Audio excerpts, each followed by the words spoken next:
Hey, thanks for joining my hike. I'm Kevin, and man, you were up early. Well, so am I for that matter. I like being up early. I'm a morning person, and I'm an afternoon person, and I'm a night person, but not in the middle of the night person. I'm very, very cranky. But I love the mornings on these trails because you could hear the birds all chirping and waking up too. It just makes you feel alive and how beautiful this planet is. But then, I gotta be honest with you, after about 15-20 minutes of that, it gets kind of annoying. Do you agree? It's like hearing nails screeching down a chalkboard. Oh, but I don't know, you gotta take the good with the bad, I guess. Quiet! Sorry. Anyway, we don't have an annoying hike today, and I'm glad you joined, and you can get a nap later. But strap on your helmet, slather on some suntan lotion, and why don't we go take a hike?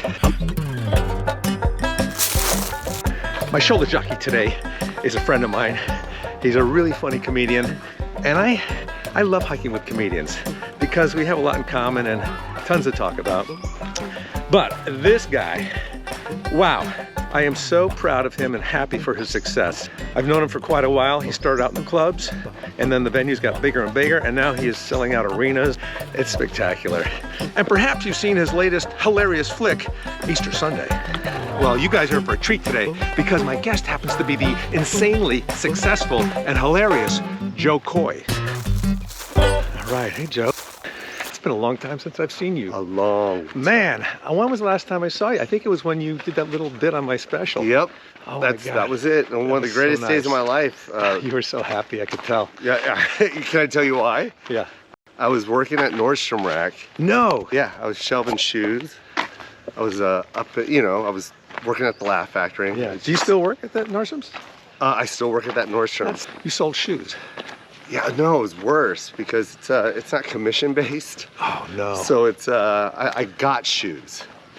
You know what I mean? So they put one shoe on the floor and then the other shoes in the back. So people would come up to the counter and hand you the right, and you go back and you get the left. They'd say, "Is there another shoe for this?" Yeah, they're like, "Hey, yeah, exactly. Do we just buy the one?" Yeah. And yeah, I did the Tonight Show, Kevin. Yeah. And then when I did it, I had to go back to work the next day. I didn't know how big the Tonight Show was. I knew it was big, but I didn't know how big it was. Yeah.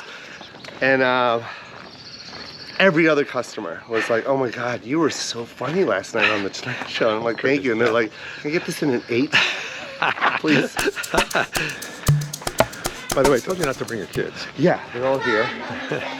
Oh, hold up, they're singing My Mommy Says.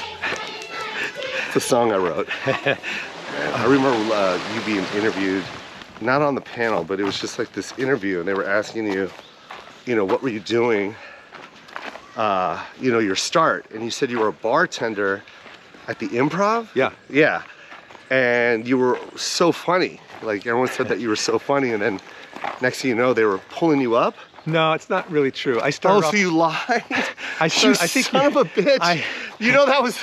That was the reason why I was so inspired, Kevin. No. It was a lie? No, I'm sorry. I didn't lie. I think your memory is a little foggy. No, I remember clearly what they said. They said I got it on tape right bar. here. Let's take a look at the tape. Okay. Well, I was funny at the bar. It's just a screen falls from this tree. Yeah. What do you think it is that kind of propelled you to the arena size? We knew it when we were at the Improvs. We were selling shows out left and right. It's like I wasn't even advertising. We were doing radio. I was just, the minute they put my name down on the calendar at the Improv, the Improv manager would call us and go, "Okay, the whole week's sold out. Can we add one more show on Saturday?" And we'd add it and it'd be done. And next thing you know, I'm doing like 20 shows at the San Jose Improv. Oh my God. In a row. Do you think it was from... Now, you have a podcast you host called Koy Pond, which I think is the greatest name ever. Oh, thank you. Are you still hosting that, right? Yes, yeah. And do you think that had anything to do with getting your numbers up? No, and Kevin, I'm about to tell you something. All right, so you need to sit down? No, Okay. I'm not a fan of podcast. Right. I want to be known for stand-up. This is my 35th year in stand-up.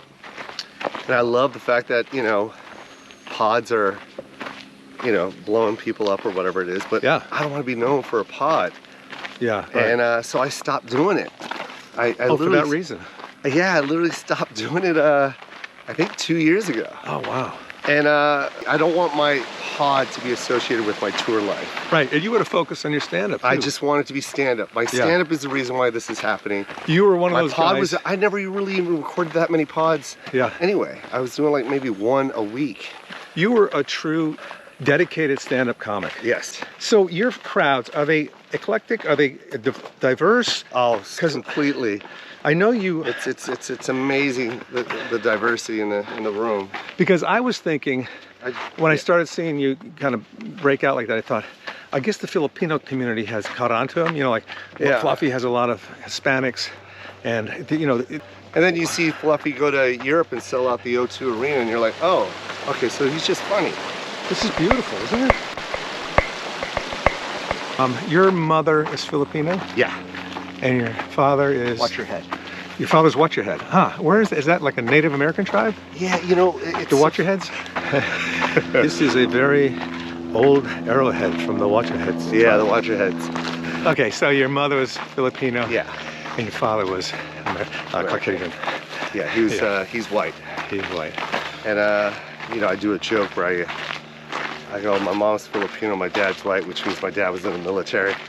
And Yeah. as funny as that is, it's true. Yeah. You know, and you know, during that time, during the, you know, the 60s and 70s,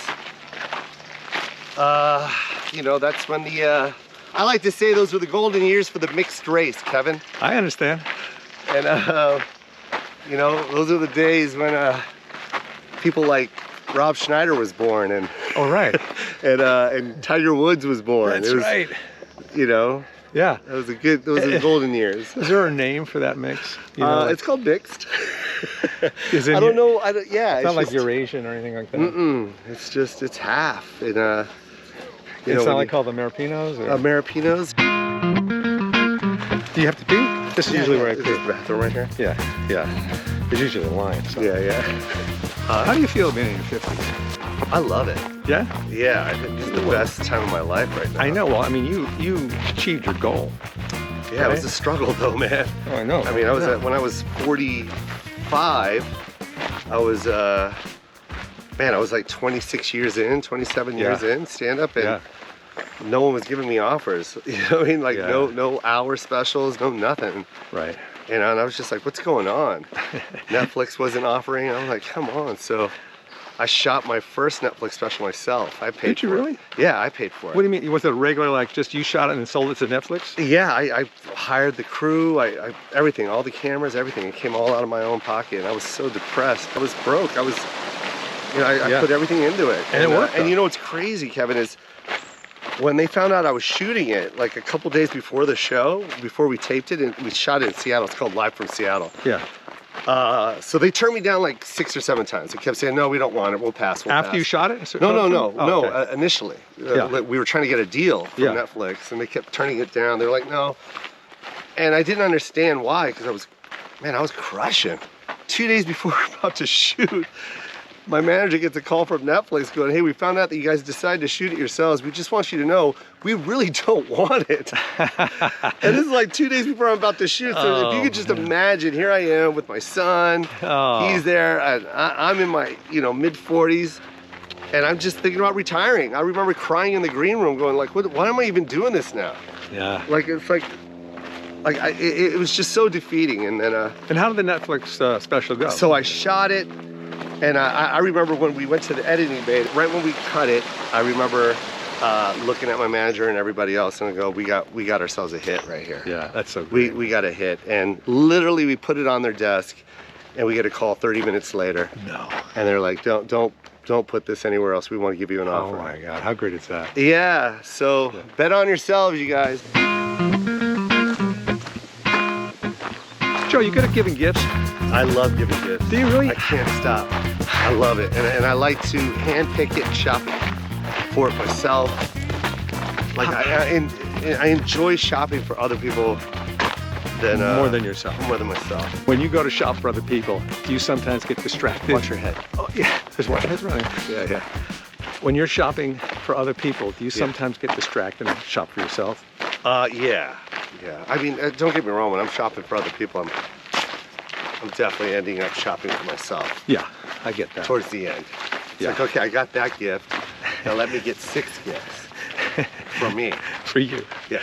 I'm the worst. I don't know what, I'm afraid to buy a gift for somebody because I don't think they're gonna like it. Yeah. I mean, that's when, to me, that's when you really know somebody. Yeah. You know, and like you just observe or listen when you're really listening. Yeah. You know, I love that. Surprise them with something that they said like a month ago. Yeah. You know? Yeah. They're like, oh shit, how did you know? Ferrari? Yeah. Oh wait, that was for me.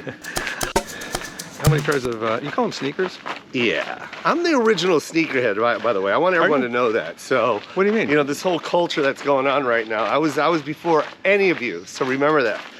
Everyone that's wearing J's right now, I got receipts. Just go to my old Comedy Central specials. You'll see me wearing J's 18 years ago, before anyone else was doing it. When there was no internet selling them, I had to like physically wait in line and buy these shoes when they came out. But I've always been wearing shoes. I've always been a sneakerhead. Yeah. So I never stopped, you know, going to the...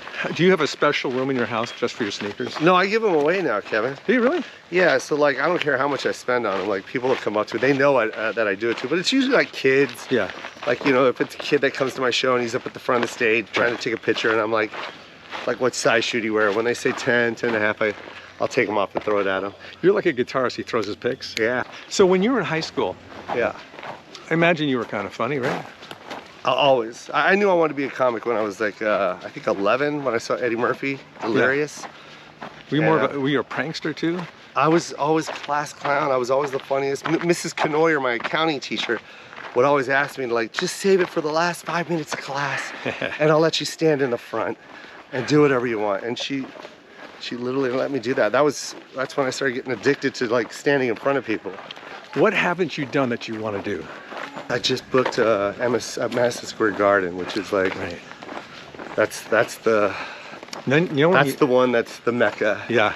Do you know when you don't ever want to play Madison Square Garden? When? When there's a basketball game going on. Yeah, it's the worst. Serious, it's the worst. It's the worst time. Yeah, you got some basketball fans there and some comedy, but it really gets confusing. Yeah. Nothing worse than when you're about to hit your punchline and then someone throws an alley-oop. Yeah. You know? Yeah. Do you go to the Philippines much? I'm about to go in August. How many times have you been there? 4 times. I used to live there. Lived there for 6 years. In Beijing? Every year. Private jet now? Huh? You got a private jet? So you got here a few minutes late and I'm waiting for you. And I'm looking at each car as it comes in. And I see a van go by. I think, yeah, that might be Joe. Really? The van? Yeah. Is what you associated me with? And then I see like, you know, a Toyota Camry come by. Yeah. Is that Joe? Oh, definitely a Toyota Camry. And then somehow you got past me. And because it's the one car you didn't look at? Probably. I was looking down at my phone to see if you called. And then I'm in the parking lot and I see this Ferrari roll in. Yeah. Bright white Ferrari. Yeah. Tinted windows. Yeah. And I thought, I bet that's Joe. He's been doing so well. I bet he went out and bought a stupid car. And he did. He did. And I don't care. Thank you, Jo Koy. A little glance at the inside and outside workings of Joe's mind. Hey, catch his latest flick, The Hilarious Easter Sunday. Also, catch him in concert, man. And don't wait too long to get a ticket, because you'll end up in the nosebleed seats. In that case, you'll have to bring a tissue. Lastly, if you're looking for a shoe in any particular size, brand, or color, you know who to go to. Thanks for tagging along. Please subscribe. Tap the little bell so you don't miss any of these. And we'll catch you on the switchback. Happy trips.